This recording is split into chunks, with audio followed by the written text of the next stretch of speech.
Olá, meninos e meninas!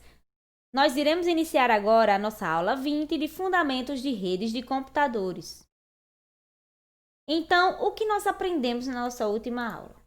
Nós vimos a respeito das redes sem fio e aprendemos que elas são conhecidas como wireless, e elas são uma grande alternativa para situações em que não é viável utilizar a estrutura cabeada, como, por exemplo, o par trançado e a fibra ótica. Então, nós vimos também o rádio e o Bluetooth.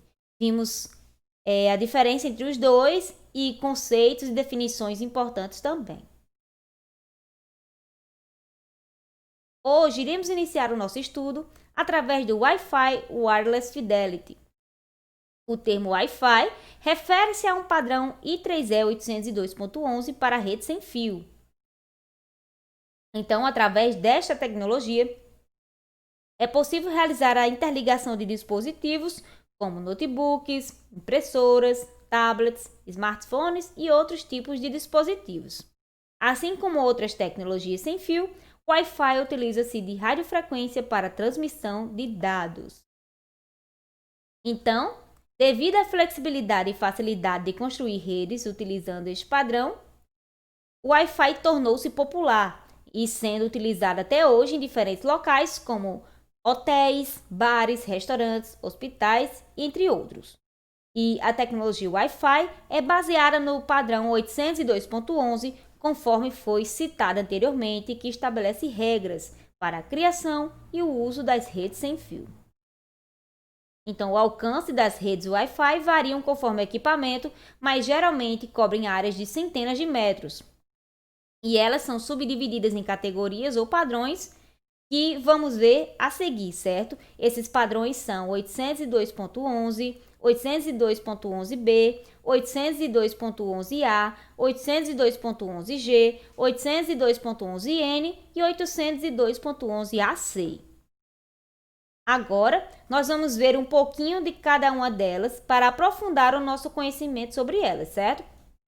Iremos iniciar pelo padrão 802.11, que foi criada em 1997 e opera em frequências definidas pelo I3E, que variam de 2,4 GHz a 2,48 GHz e possui uma taxa de transmissão de dados de 1 megabits por segundo a 2 megabits por segundo. Então, quanto às formas de padrão 802.11, utiliza para a transmissão do sinal de radiofrequência, temos DSSS, FHSS. E a diferença entre os dois é: o DSSS faz o uso de vários canais de envio simultâneo, já o FHSS transmite a informação utilizando diferentes frequências. Então, aqui nós temos o padrão 802.11b. Este padrão é considerado a atualização do padrão 802.11 original e tem como característica principal diferentes velocidades de transmissão que variam de 1 megabits por segundo a 10 megabits por segundo e possui uma taxa de transferência igual ao padrão anterior, no caso 2,4 GHz a 2,48 GHz, sendo que a distância máxima de comunicação neste padrão pode chegar a 400 metros para ambientes abertos e 50 metros ambientes fechados. E aqui nós temos o padrão 802.11a, que foi disponível em 1999 e possui as seguintes características. Possui a taxa de transmissão de dados, que varia de 6 megabits por segundo a 54 megabits por segundo. Esse padrão também tem um alcance máximo de 50 metros e tem a frequência de operação de 5 GHz. Ele utiliza a técnica de transmissão denominada OFDM, que permite a informação ser trafegada e dividida em pequenos segmentos, transmitidos simultaneamente em diferentes frequências. E nós temos o padrão 802.11g, que foi disponível desde 2002 e veio para substituir o padrão 802.11b, e como característica possui taxa de transmissão até 54 megabits por segundo, frequências na faixa de 2,4 GHz e utiliza a técnica de transmissão OFDM. Agora, no padrão 802.11n, ele foi o sucessor do padrão 802.11g.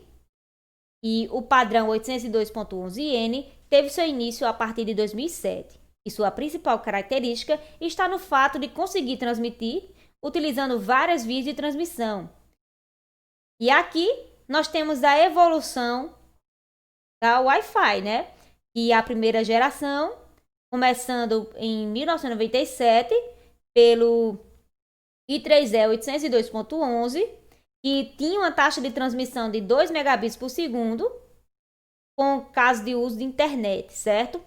Aí, em 1999, já começou a segunda geração, com a introdução do I3E 802.11b, com a taxa de transmissão de 11 megabits por segundo, caso de uso e-mail.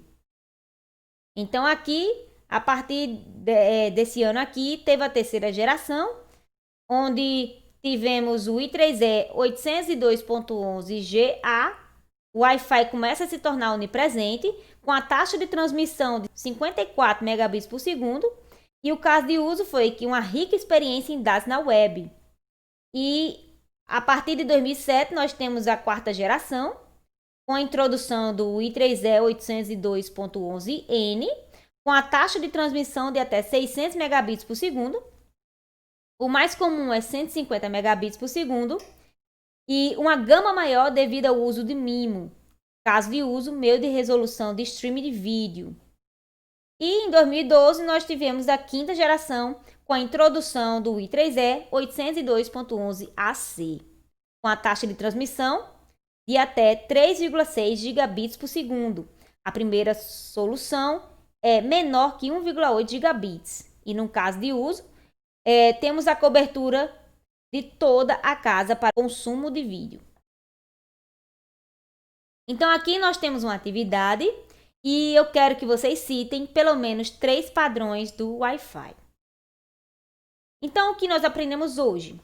Nós aprendemos que conceitos importantes sobre o Wi-Fi, toda a sua evolução, certo? Nós aprendemos aqui e nós vimos que ela é subdividida em padrões, que vão desde o 802.11 até o 802.11ac. E temos as referências. Por hoje é só. Até a próxima aula.